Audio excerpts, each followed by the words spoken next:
Hare Hare, Hare Ram, Ram Ram, Hare Hare. Hare Krishna, Krishna Krishna, Hare Hare, Hare Ram, Ram Ram, Hare Hare. Hare Krishna, Krishna Krishna, Hare Hare, Hare Ram, Ram Ram, Hare Hare. Hare Krishna, Krishna Krishna, Hare Hare, Hare Ram, Ram Ram, Hare Hare. Hare Krishna, Krishna Krishna, Hare Hare, Hare Ram, Ram Ram, Hare Hare. Hare Krishna, Krishna Krishna, Hare Hare, Hare Ram, Ram Ram, Hare Hare. Hare Krishna. I welcome all of you to our Bhagavad Gita class. As we all know, the objective of this class is to enable reading of the shlok, to understand the meaning of the shlok, and to help understand the basic philosophy of Gita. Today we'll start chapter 6, Dhyan Yoga. Before that, we have completed Karm Yoga, Gyan Yoga. We actually learned both, and then today we'll be starting Dhyan Yoga. In Dhyan Yoga, it is basically in 5 sections. It talks about advancing in Ashtanga Yoga, which is Dhyan Yoga.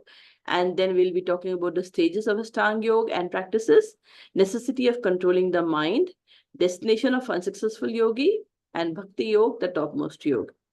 And then we'll go with the glories of chapter 6 from Pad Puran. Now, before we start, let us summarize quickly what we did in the last class. So we actually were in the last section of the 5th chapter, which talked about how to attain liberation. And the last slok that we read was about peace formula. Yeah. So Krishna says, Bhoktaram yagya tapsam sarva loka maheshwaram suhidam sarvabhutanam gyatva mam shanti michati. So in the last slok of the last chapter, Krishna explained how we can have peace in the entire world. And he gave 3 major pointers. Bhoktaram yagya tapsam. If people understand Gyatva Mam, if people understand me as the beneficiary of all Yagya and Tap, all the sacrifices and austerities that we perform, he is actually the beneficiary of that. And we also learned that why he is the beneficiary, because he is the proprietor of the entire universe. It's like spiritual and material world. He is the entire proprietor. Then we talked about Sarva Loka Maheshwaram. He is the Maheshwaram of all the lokas, right? Then we talked about Suhidam Sarvabhutanam. He is the most dear Suhid, Sakha of all the living entities. And when someone understands this and live by this Gyatva Mam is me, then what will happen? That person will actually achieve peace, right? And then we heard the stories from Pad Puran about the stories of Pingal and Vat Rishi, right? That we finished our last class. So today let us start with our 6th chapter, the 6.1 shlok onwards. This is advancing in Ashtanga Yoga. Ashtanga Yoga and Dhyan Yoga is same. So now let us read, let's chant the verse, the first verse. Shri Bhagavan Vacha. Shri Bhagavan Vacha. Anashritah karma phalam. Anashritah karma phalam. Karyam karma karoti yaha. Karyam karma karoti yaha. Sasanyasi cha yogi cha. Sasanyasi cha yogi cha. Na niragnirna cha chakriya. Niragna chakriya. Shri Bhagavan Vacha. Shri Bhagavan Vacha. Anashritah karma phalam. Anashritah karma phalam. Karyam karma karoti yaha. Karyam karma karoti yaha. Sasanyasi cha yogi cha. Sasanyasi cha yogi cha. Na niragnirna chakriya. Niragna chakriya. Mataji. Shri Bhagavan Vacha. Shri Bhagavan Vacha. Anashritah karma phalam. Anashritah karma phalam. Karyam karma karoti yaha. Karyam karma karoti yaha. Sa sannyasi cha yogi cha. Sa sannyasi cha yogi cha. Na niragnirna chakriyah. Na niragnirna chakriyah. So here Krishna says, Sri Bhagavan Uvacha is, Krishna says, Anashrita karma phalam. Whatever activities you are doing, the phal of that, that is the fruits of your activity. Anashrita. Anashrit means you are not attached to it. You are not dependent upon that. You are not attached to it. Karyam karma karoti. Yah is who? Karyam karma karoti. He does his prescribed duty without getting attached to the results of the activity. Sa means va in Sanskrit. He. He is sa sannyasi cha yogi. He is the sannyasi. Who is the sannyasi? He is a renunciate. Cha yogi, and he is the yogi. Cha na niragnir na chakri. Not that who Agni. Agni is fire. Who does not light any fire. Na cha akriya, and who does not perform any work. So Krishna says here in this particular verse, that let's now read the English meaning translated by Srila Prabhupada. The Supreme Personality of Godhead said, The Supreme Personality of Godhead said, one who is unattached to the fruits of his work, one who is unattached to the fruits of his work, and who works as he is obligated is in the renounced order of life. And who works as he is obligated is in the renounced order of life. And he is a true mystic. And he is the true mystic. Not he who lights no fire, and performs no duty. Yeah. So normally when we say sannyasi, we imagine a person who has left everything and he has gone to Himalayas with a matted lock of hair and wearing an orange robe. That is the feeling that we get. But it is not that he is a sannyasi. It is basically from a consciousness you can be you are a sannyasi. Even staying, he may be wearing a orange robe and a matted, but he may be still linked and he's still may be attracted to the material world and desire. So he's not a sannyasi. So who is a sannyasi is from your consciousness. It's your consciousness. You are a nishkam karma yogi. You are doing your prescribed activity as it should be done. But you are not attached to the fruits of it. You are doing the duty as an obligation that yeah, you must do it, so you are doing it. Yeah. And you are not thinking or enjoying the fruits of that. And he or that person, that one person, even that person may be in grihastha ashram or any ashram, actually that person is a sannyasi.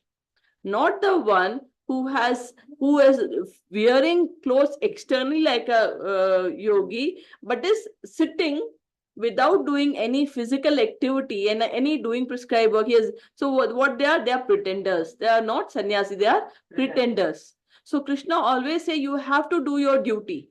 You have to work. You have to do your prescribed activity. But he always explains. That's why many people say Gita talks about karma yoga. Like, you have to do, Krishna always says, do your duty. It means we are following Gita, we are doing a lot of our duty.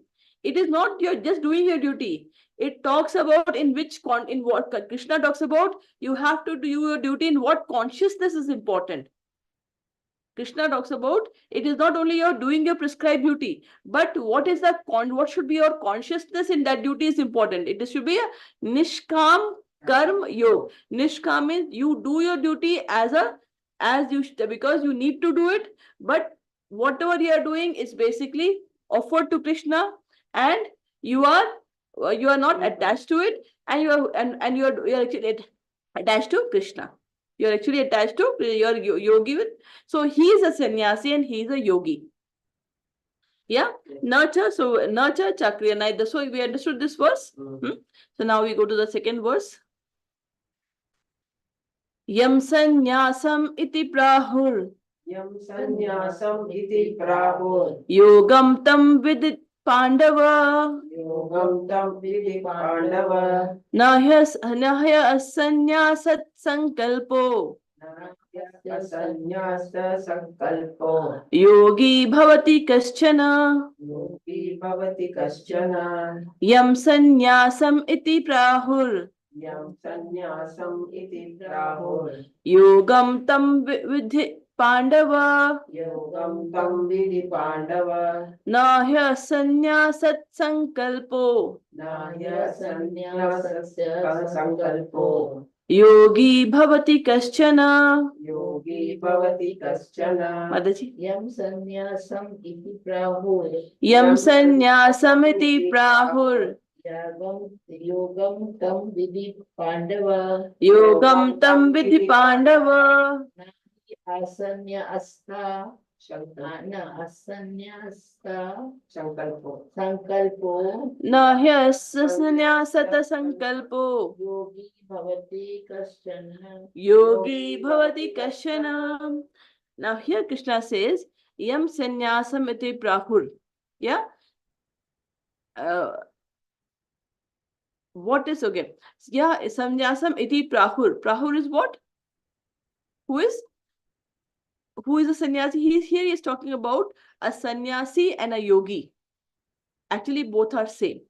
He says a sannyasi is also a yogi, O Pandav, and it is someone who is a sannyasi is here sannyasa sankalpo. He is deprived of all sense preparation. So here, basically, in this verse, he is defining the sannyasi and yogi as the same. So let us read the meaning of it.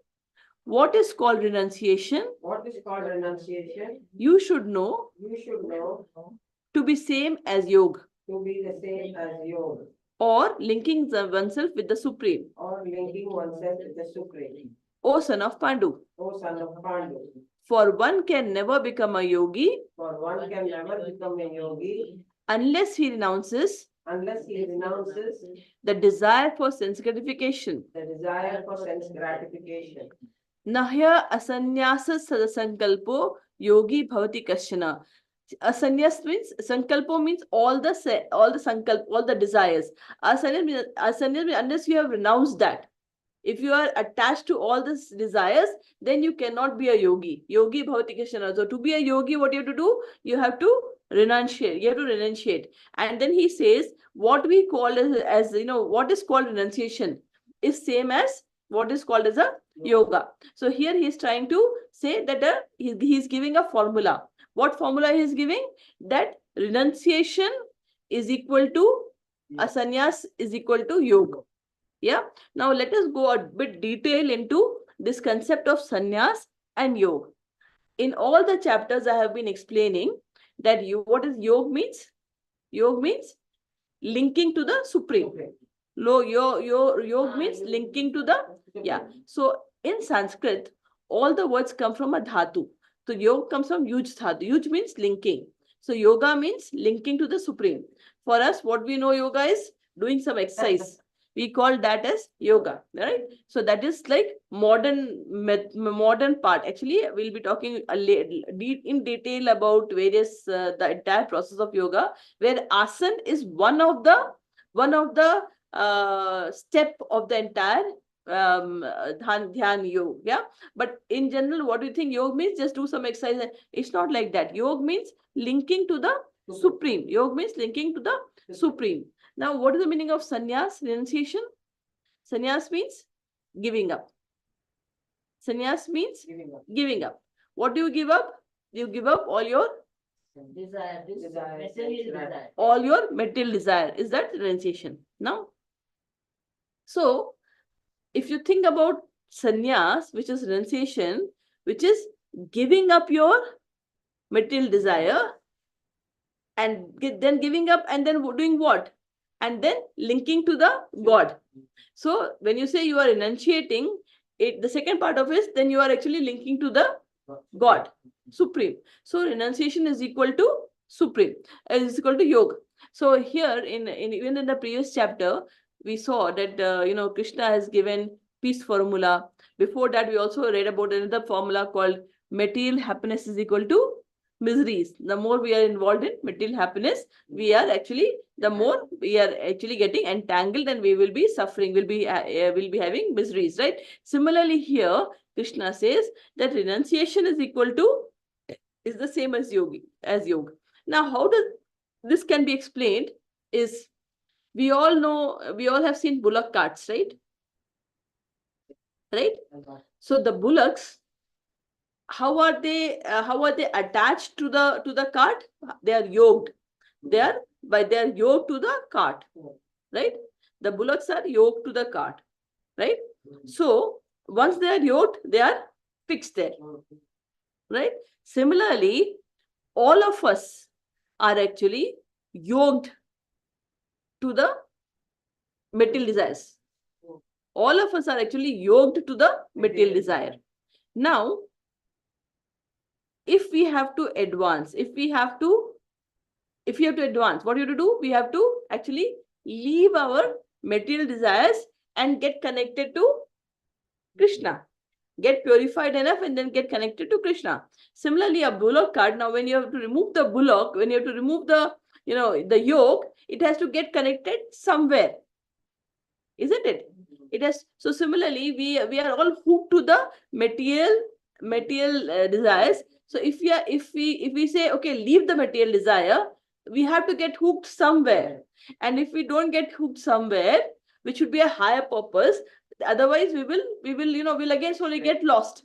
If we don't get hooked to a supreme power, then what will happen? We'll get lost. So what happens? So when you are renunciating the material desire, when announcing the material desire, you are actually getting attached to the Krishna. So renunciation is equal to yoga. Understood? If you follow this formula, Krishna says, if you follow this formula, then your renunciation will succeed. Then your renunciation will actually succeed.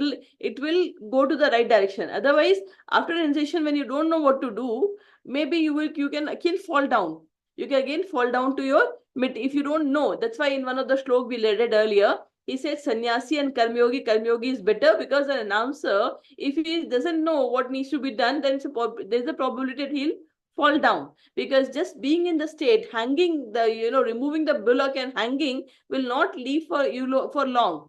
You have to get connected to a higher purpose, then only your renunciation will remain saved. Yeah. So here Krishna says the sannyas and yoga are actually equal. Yeah.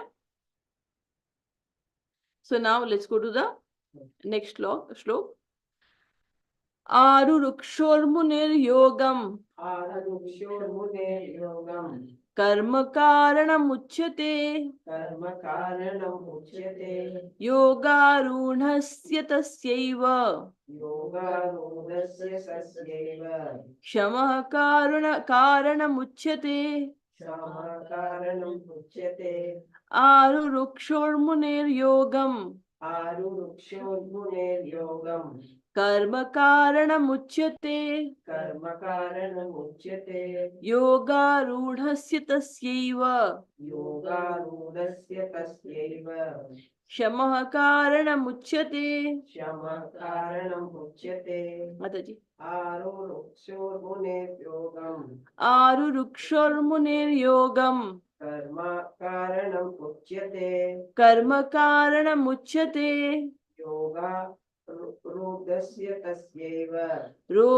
योगारूढ़स्य तस्यैव क्षमः कारणमुच्यते.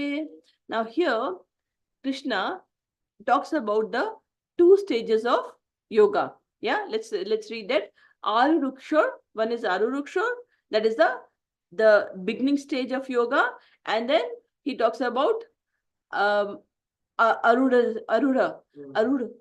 is basically the advanced stage of yoga. So here Krishna says that yoga also has two stages. One is the Aruruksha stage, which is the beginning, and then when you go forward, then you actually achieve the Aruri stage. Now, when you are in Aruruksha Muni Yoga, when you are in that stage, Aruruksha Muni Yogam, Karma Karanam Uchyate, you have to do your prescribed duty. When you are in the nascent stage, when you are in the beginning stage of yoga, you have to Your karma karanam uchyate. You have to do your prescribed duty. Yoga runasya seya. But when you have achieved the advanced stage, you can shama karanam uchyate. You can actually leave your leave your prescribed duty for supreme. So let's read the meaning of it. For one who is a neophyte, For one who is a neophyte in the eightfold yoga system, in the eightfold yoga system, work is said to be the means. work is said to be the means. And for one And for one who is already elevated in yoga, who is already elevated in yoga, cessation of all material activities cessation of all material activities is said to be the means. is said to be the means. Yeah. So here Krishna is explaining that anyone in any yoga system that you go, you have to do first, you have to do your prescribed duty. And when you are doing your prescribed duty, then slowly you have to move to Nishkam duty, where you are doing the duty without any expectation of the result. Then you have to go to Nishkam Karm Yoga, where you are doing your duty without that, but you are dashed to Supreme. So when you do that, you are actually, you're purified enough to go to the next stage. Yeah. So now it's when in the nascent stage, when you've started it's not that, I'm doing a dhyan yoga, so everything I'm leaving. It's not like that. You have to continue doing your Nishkam Karm Yoga so that you kept on purifying yourself. You cannot, unless you are purified and you have reached a particular level, you will not actually get what you are looking for. Now here, the Ashtanga Yoga system that we talk about, they have 8 steps. Yeah. Now we only think it is asan, the yoga, but it is actually starts with yam. Yam means don't do that. Niyam, do's and don'ts. Yeah. Then it talks about asan. Asan is the various posture. Then we talk about pranayam. Pranayam is your breathing exercise. Then you have pratyahar. Then you have dharan, dhyan, and samadhi. These are the 8 stages of Ashtanga Yoga. We'll go into detail in the next class.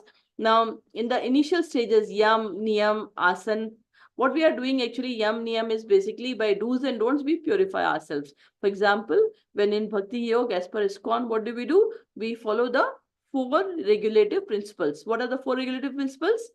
What are the 4 regulative principles we follow? No intoxication, no meat eating, no illicit relation, and yeah, so we follow. No, these are the 4 things that we follow. That we should not we should not eat meat. We should not what do you call it? Have liquor. We should not gamble. We should not be gambling, and we should not have any illicit sex or relationship. That's what is the 4. So these are the 4 things that we strongly follow in ISKCON so these are the do's and don'ts that we have. So every yoga system has their yam and niyam that needs to be followed. And then the asanas that we know, which are different body postures that we follow, it is basically to control the life air that we have. So there are 10 airs that we have in our life airs, which we call as prana vayu. I talked about that later. And we believe that the soul is actually in between, supported by this prana vayu. And there are 5 main, which is there. And by various asanas, the postures that we use, and by breathing, we actually control these prana vayu. We control these pranavayu, and when we are able to control this pranavayu, then pratyahar. What happens? It's most important that we control the mind. So slowly, when we are moving forward, we are actually maturing, and then we start, but pratyahar, we start controlling from external desires, and then dharana, we go into the what do you call it? Meditation, more of meditation, and dhyan is a deep meditation. Samadhi is that you are meditating throughout for many hours. So these are the various stages that we have in yoga. Now the yoga ladder. So the yoga is like the yoga is basically like a ladder. It's just like a staircase in a multi-storied building that we have. It starts from ground floor and say there's a 5-storied building. So what will happen? You start from ground floor, then the staircase, you take the staircase, you'll go to the first floor, then you take the staircase, you go to the second floor. It is the same staircase that you're using, right? It is the same staircase you're using, but because you are at a different level, you call it a different floor. You call it by a different floor. Similarly, all these yogas that, Karma Yoga, Gyan Yoga, Bhakti, Dhyan Yoga, Bhakti Yoga, they are the rungs of the ladder. They are the rungs of a ladder. Yeah. When we are zero, when we are conditioned so that we are enjoying our material, we are at ground zero. Then slowly we start understanding about the Karma Yoga and we go to this ladder 1. Gyan Yoga, then we go to Dhyan Yoga, and then we go to Bhakti Yoga, which is at the highest rung of the ladder. Right? So then in here, when we talk about Ashtanga Yoga, we talk about Samadhi, and we talk about, you are in meditation, and you actually connect to the super soul inside your heart. When you're doing in Dhyan Yoga, how you are actually, where is your focus? Your focus is in the super soul inside your heart. Now, when you are doing a Gyan Yoga, then what you are happening, what you are focusing on? You are focusing on the impersonal Brahm. You are focusing on the impersonal Brahm. But when you are doing Dhyan Yoga, you are focusing on the super soul inside your heart. And when you are doing a Bhakti Yoga, you are focusing on Krishna himself. Right? See, and all these things, they all are different phases of the absolute truth. The impersonal Brahma, the super soul, as well as Krishna. We talked about that example where, when you're coming from a plane, from far you only see a green. When you're looking at a mountain, you see a hazy green color, right? And when you come closer to the mountain, you can see the small, you can see actually something moving where, yeah. And when you come very close, you can see the house, the people, everything moving, right? So they are the different stages. It all depends where your consciousness is, at what stage, because see, all of us have to move forward, and it is a final end. It all depends at what stage of life we are in. Accordingly we see. So it is, that's why we have different, we have different we said we have different devta, we have different process, because every human is different, and based upon their stage, their maturity, where they are, they will actually they get connected to that. That is the beauty of our Sanatan Dharma, right? Now we go to the next shlok. Yada hinendriyartheshu यदा हि इन्द्रियार्थेषु न कर्मस्वनुष्ठते न कर्मस्वनुष्ठते सर्वसंकल्पसन्न्यासी सर्वसंकल्पसन्न्यासी योगारूढस्तदोच्यते योगारूढस्तदोच्यते यदा हिनेन्द्रियार्थेषु यदा हि इन्द्रियार्थेषु न कर्मस्वनुष्ठते न कर्मस्वनुष्ठते सर्वसंकल्पसन्न्यासी सर्वसंकल्पसन्न्यासी योगारूढस्तदुच्यते. योगारूढस्तदोच्यते. So here Krishna says that he is defining the yoga runa stage, and now he's saying what exactly, who is now achieved the yoga runa stage. That we talked about the previous stage where we called aruruksho, that is the beginning stage, and aruna where we say you have actually aruna stage where you have actually matured. So Krishna says a person is said to be elevated in yoga. A person is said to be elevated in yoga when having renounced all material desires, having renounced all material desires, he neither acts for sense gratification, he neither acts for sense gratification, nor engages in fruitive activities. nor engages in fruitive activities. So if you look at the second line, last word, yoga runa taduchyate, is he is called to be a yoga run. He is called a yoga. And who is that person? Sarva Sankalpa Sannyasi.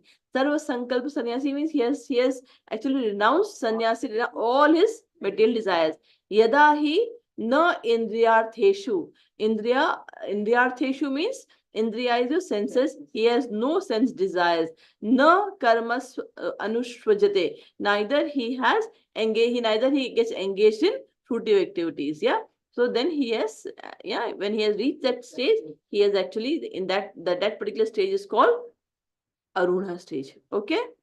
Now we go to the next shlok, which is now here So this was the first four, was one section where Krishna had defined the two stages of the yogi, and then he had explained that whatever happens, you have to do. Even a yogi has to do the prescribed duty, Shkam Karma Yoga, and sannyas is equal to yoga. That is what we learned in the first floor. Now in the fifth and sixth sloka, Krishna is the main purpose of yogi. By all these things, what he's trying to do, he's trying to control the mind, because mind is the most important thing to be controlled. Everything happens by mind. So now Krishna is going to explain about the importance of mind. In yoga system, what you're trying to do by yoga, meditation, breathing, and everything, what you're doing, you're actually controlling your mind. You're controlling your mind, right? The life affairs and the mind, right? So here, the fifth and sixth sloka that we'll be talking about, reading about, he'll talk about importance of controlling mind. And then the seventh, eighth, ninth sloka that we'll talk about, it will say that those who have controlled the mind, how do they behave? What is their behavior, right? So let's start the fifth sloka. उद्धरेदात्मनात्मानं उद्धरेदात्मनात्मानं नात्मानं अवसादयेत् नात्मानं अवसादयेत् आत्मैव ह्यात्मानो बन्धु आत्मैव ह्यात्मनो बन्धुः आत्मैव रिपुरात्मनः आत्मैव रिपुरात्मनः उद्धरेदात्मनात्मानं उद्धरेत् आत्मनात्मानं नात्मानं अवसादयेत् नात्मानं अवसादयेत् आत्मैव ह्यात्मनो बन्धुर् आत्मैव ह्यात्मनो बन्धुः आत्मैव रिपुरात्मनः. आत्मैव रिपुरात्मनः. So let's say uddharet atmanam atmana. Uddhare means deliver. Atmanam atmana. Atmana is here mind. Atmana is the living entity. So what one should do? One should deliver themselves by their mind. Na atmanam avsade. Neither you should degrade yourself, right? Atmaiva hyatmano bandhur. And the mind is the friend of a conditioned soul, and Atmaiva Ripuratmana, and mind is also the enemy of the soul. Right now, let's read the meaning of this. One must deliver himself. One must deliver himself With the help of his mind. The help of his mind. And not degrade himself. And not degrade himself. The mind is the friend of a conditioned soul. The mind is a friend of a conditioned soul. And his enemy as well. And his enemy as well. So, mind is the most important organ to be controlled, because it is mind which has desires. It is the mind which is, if you have controlled it, it is your best friend, and if you have not controlled it, it is your biggest enemy. And why it needs to be controlled? What is the reason? Mind is an instrument, and it is through this instrument we can achieve God. It is through mind we can achieve God. If we have controlled the mind, then we have the power to see the God. And if we let it loose, it is your biggest enemy. It will ensure that you are stuck in the cycle of birth and death. Now here in this sloka, we have used Atma as mind, and Atma also as living entity, right? Yeah, soul. So Atma, based on the context, it can have the meaning of a soul, a mind, or a body. It can be used. So here Atma is basically the mind as well as the soul himself, right? Yeah. So what happens is, it says it's your best friend and it's your biggest enemy.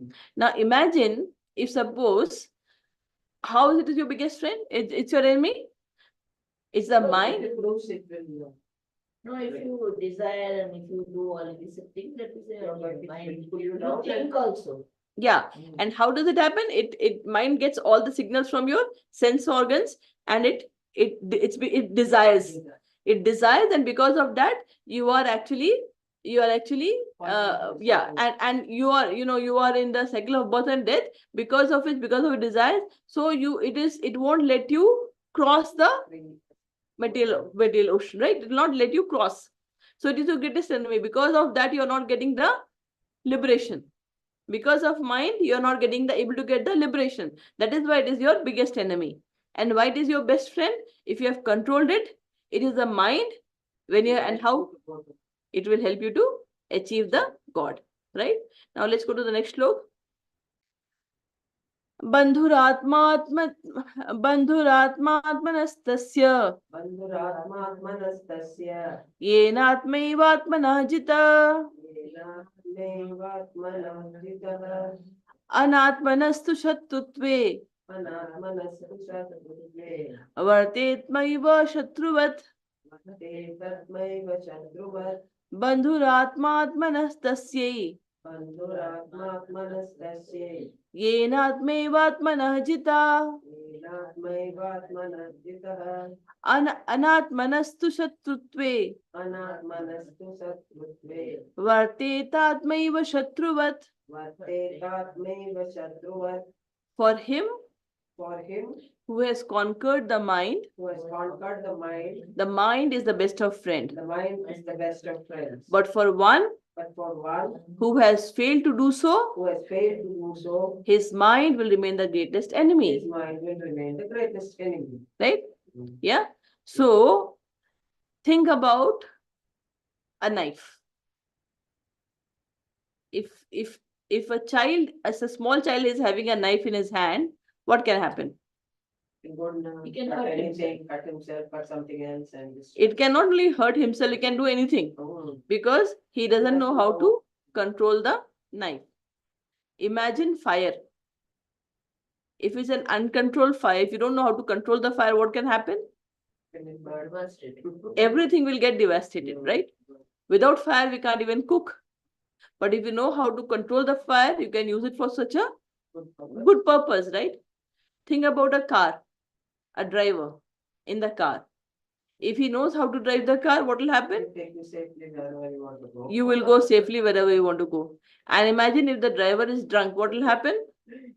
Chaos. It's a Chaos, mess. right? With an accident. So similarly, just like the example of fire, knife, and car, and the driver who has, if it is controlled, it can be used. It has a it can be it can take you to the destination. Whatever you want, it will get achieved. But if it is in the wrong hands, it will actually destroy everything. Right? It will destroy everything. That's why Krishna says, for him who has conquered the mind, who has actually controlled the mind, who has conquered the mind is best of friends. Then you can tell mind what you want, because then you know what is the right direction to go, and you can help with the help of mind, you can reach the final destination. But for one who has failed to do so, it is like a drunken driver. What will happen? It becomes your greatest enemy. It can degrade yourself to such an extent that you may, end up taking birth in the lowest of the species, right? And that's why in the second chapter, Krishna says, Mata sparshastu kaunteya shitoshna sukh dukkada agama apayano nityam tantric shishva bharata. Krishna says that because in general mind is not controlled, so he says because of that, what happens? We keep on facing the dualities in life. Because we don't have control over our mind. Sometimes we are happy, sometimes we are sad, sometimes we are happy for the honor, sometimes we are crying for the dishonor, sometimes so everything, all the dualities, we react to the dualities because we don't have control over our mind. But once you have control your mind, then everything becomes same. It doesn't matter to you. Then it is, then you realize that you are not this body, you are the soul. And as we talked about that, sitting in the body as a soul, you're actually watching everything but not reacting to things. Yeah, that is what is a controlled mind. Right? So we also talked about previously the example of a child. What will the child do? Any shop he goes, he wants everything from there. He's always cries, and he ensures that he gets it. Child is the mind is like a terrorist. Yeah, he always wants, and he will ensure that he does so much what do you call it, Disturbance and crying. Yeah, you will actually finally we will bend down and do what the mind wants if it is not controlled, right? So how to control the mind? We have talked about this. you have to surrender yourself to God. And that is how you can do, by chanting the holy name, by listening to the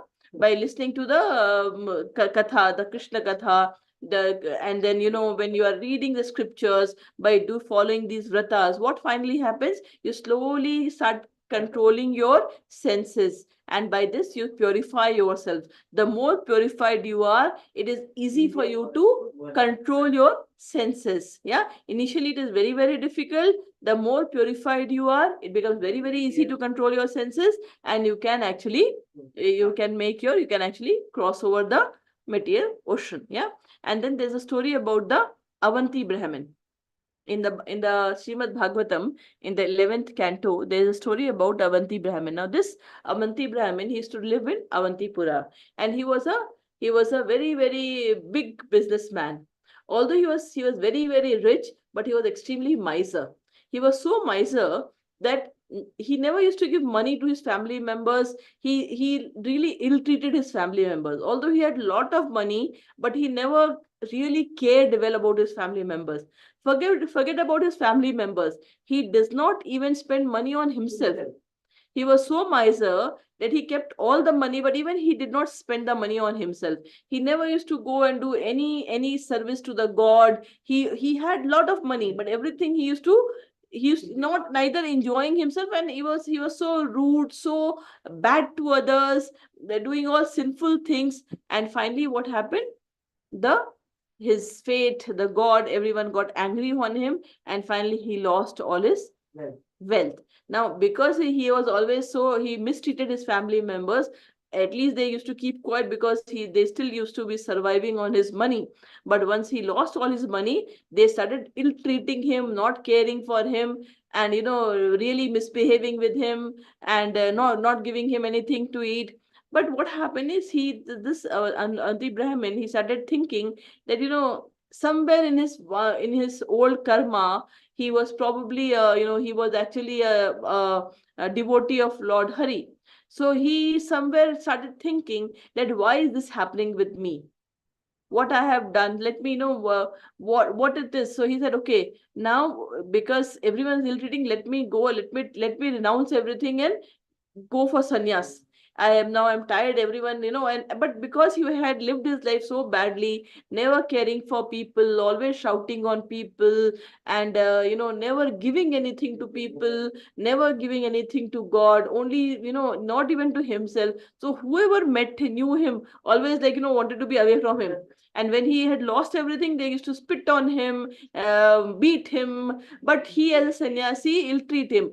As sannyasi, he used to keep quiet, and then when he could not tolerate anymore, he started thinking, why is this happening to me? Why is it to me? Is it because my time is not good? Is it because of my karma? And he started thinking like this in a finally he realized that all thing is because of his mind.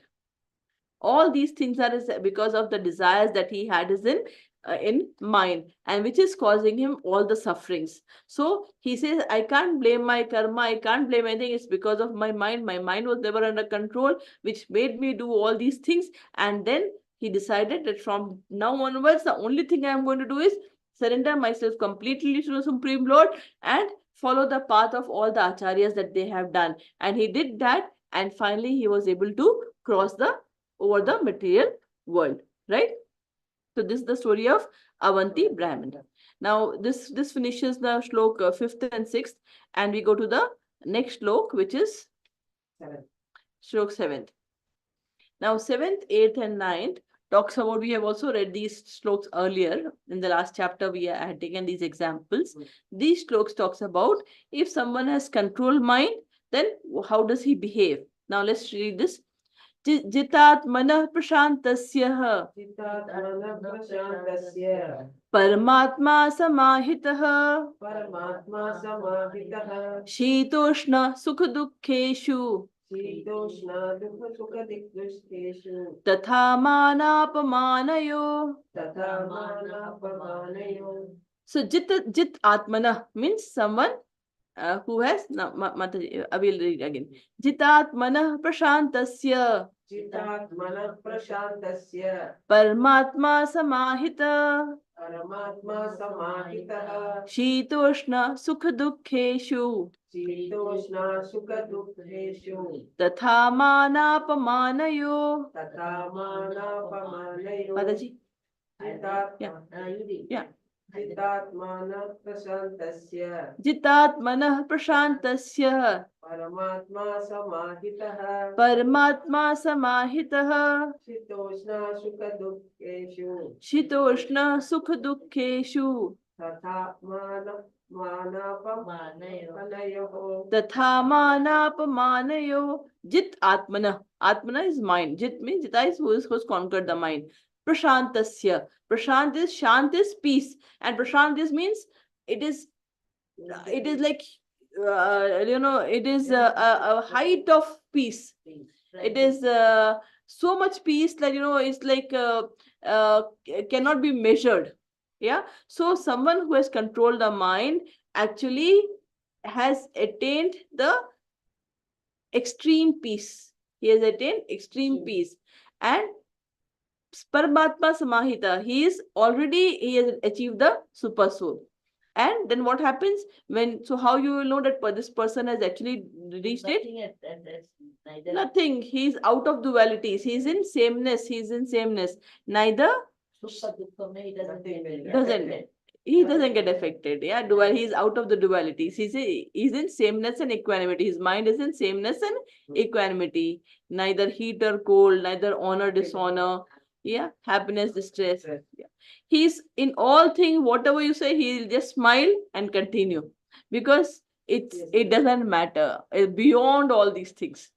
Yeah, it doesn't matter. It doesn't get angry. No reaction, because it is that person has very well that person who has conquered the mind understands very well that I am not this body.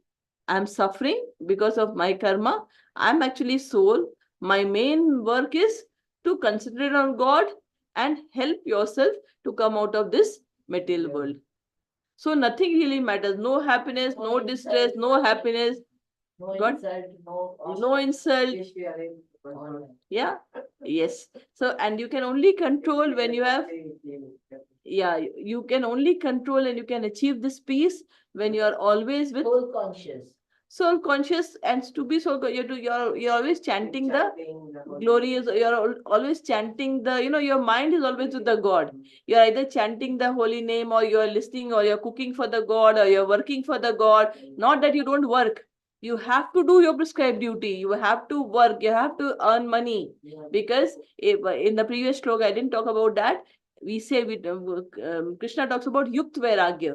The vairagya, the renunciation that you should have, you should have, it should be yukt vairagya. Not that no, I am now renouncing it. No. Do your duty. You earn money, but don't get attached to it. It means that money you can take it as that God has given you, and take it for the service of God. Say the family members also a gift of God for you. So use that money to take care of that. The house you are living in, be thankful. That is also a property of God. It is not yours. It is till God wants, you have it. The day He doesn't want, you will not have it. Just thank God, live in that. So you do it. So be a yukt vairagi. Yukt vairagi means whatever you have, use it for the service of God. Whatever you have, use it for the service of God. Yeah. And even taking care of your family members is also service of God. Even taking care of your body is also service to God. If you will not take care of your body, how will you do His service? So all you have to live the way you want. Just only the consciousness to change, that you're not doing for your self-interest, but you're doing it for Krishna. You're doing it for Krishna. That is called Yukt Vairagya. That is called you are enunciated, but in a Yukt way. And similarly, there's something called Falgu Vairagya. Falgu Vairagya means, do you know what is Falgu? I heard it. Acha, Falgu is a river in Gaya. Falgu is a river in Gaya. And why? And the place where, everyone goes to do the final shraddha of their parents or the ancestors. That is a place called Gaya, where the river is called Falgu. The river, if you go to the river, you will not see any water there. You will only see sand there. You will only see sand. But as soon as you put your leg there, you will not be able to stand, because it is down, there is a river. Quicksand. No, there's a water inside, so you'll fall. So it's called Falgu. It is deceptive. So Yukt Vairag is when whatever you have, you are actually connecting, and you're connecting everything to God and living with the God. And Falgu Vairag is when you are it's like It's like a marriage, marriage. Yes, like marriage. Yeah. So what you are doing is you have it, but you don't take it. You say, no, I don't want it. Even if you can use it for the God, but you are not using for that is called Falgu Vairagya, right? So this is what is here. Krishna says someone who has controlled the mind will be away from dualities, will be in sameness and equanimity, right? Now we go to the next slok, which is slok number 8. ज्ञान विज्ञान तृप्तात्मा ज्ञान विज्ञान तृप्तात्मा कूटस्थो विजितेन्द्रिय कूटस्थो विजितेन्द्रियः युक्त इत्युच्यते योगी युक्त इत्युच्यते योगी समालोष्टा समकांचन. समालोष्टा समकांचनः. So again he talks about ज्ञान विज्ञान तृप्तात्मा ज्ञान विज्ञान तृप्तात्मा कूटस्थो विजितेन्द्रिय कूटस्थो विजितेन्द्रियः युक्त इत्युच्यते योगी युक्त इत्युच्यते योगी समलोष्टाश्रम कांचन. समलोष्टा समकांचनः. Now Krishna says Jnana Vijnana Tript Atma. Jnana is knowledge, and Vijnana is realization of that knowledge. Someone, the Atma, which has had knowledge and has also realized it, then what will happen? And has Vijitendriya, and has also conquered their Indriya senses. Such Yukta, such yogi, what happens? For them, Sama Loshta Sama Kanchana. Sama means same. Loshta means pebbles, and Kanchan means gold. So for such a yogi who has got the knowledge and who is self-realized, for them gold and pebbles are same. Yeah. So Mataji, repeat first. Same slok, no? Ha. Jnana Vijnana Triptatma. Jnana Vijnana Triptatma. Kutosto Vijitendra Riya. Kutastho Vijitendriya. Yukta iti uchate yogi. Yukta ityuchate yogi. Samalostra sama kanchana. Samaloshta Sama Kanchanaha. Now let's read the meaning. A person is said to be established in self-realization. Person is said to be established in self-realization And is called a yogi and is called a yogi when he is fully satisfied by the virtue of acquired knowledge when he is fully satisfied with the virtue of acquired knowledge and realization. Such a person is situated in transcendence Such a person is situated in transcendence and is self-controlled. He sees everything, whether it be pebbles, stones, or gold, the same. He has very well understood that no attraction, totally detachment from the material world, right? For him, Kanchan, gold, as well as stones are all the same. Okay? Now we go to the last slok, which is 9th slok. Suhin mitraya yudasinam dasina madhyastha dveshya bandhushu sadhushvapi cha papeshu samabuddhir vivishyate. Suhin mitrayuda sina madhyastadveshya bandhushu sadhushvapi cha papeshu sambuddhir vishishyate. Yeah, Mataji. Suhin mitra udasina Dveshya bandhushu Madhyastha Veshya Bandhushu sadhush api cha papeshu Sadhushvapi cha Papeshu samabuddhir vishishyate. Samabuddhir Vishishyate. So here Krishna says finally, a person is considered still further advanced A person is considered still further advanced when he regards honest well-wisher, when he regards honest well-wishers, affectionate benefactors, affectionate benefactors, the neutral, the neutral, mediators, mediators, the envious, the envious, the friends the friends and enemies, and enemies, the pious and the sinners, and the pious and the sinners, all with an equal mind. all with an equal. So he is wearing a spiritual specs. The vision of that person is a spiritual vision. He is wearing a spectacles, which is a spiritual spectacles, and with that spectacles, he is seeing everything at the same. Whether it is a so here remember in one of the shlok that we read last talked about that who is a pandit who is able to see a Brahmin, a elephant, a dog, a cow, everything with a equal vision. Similarly, this person is going to see all, whether he's a sinner, is seeing with the equal vision. He is not judging them, but seeing everyone with the equal vision, knowing that yeah, all of them have super soul in their heart, and it is only their body, the karma that is working, and I don't have to, get influenced. He's totally detached from them. So with this, I'll close today's class. Let's chant if you have any questions, please you can WhatsApp to me or you can put it here. I'll definitely answer. Let's chant the Maha Mantra 3 times and end the class. Hare Krishna, Krishna Krishna, Hare Hare, Hare Rama, Rama Rama, Hare Hare. Hare Krishna, Krishna Krishna, Hare Hare. Hare Rama, Rama Rama, Hare Hare. Hare Krishna, Krishna Krishna, Hare Hare. Hare Rama, Rama Rama, Hare Hare. Hare Krishna. Thank you. Prabhupada ki jai.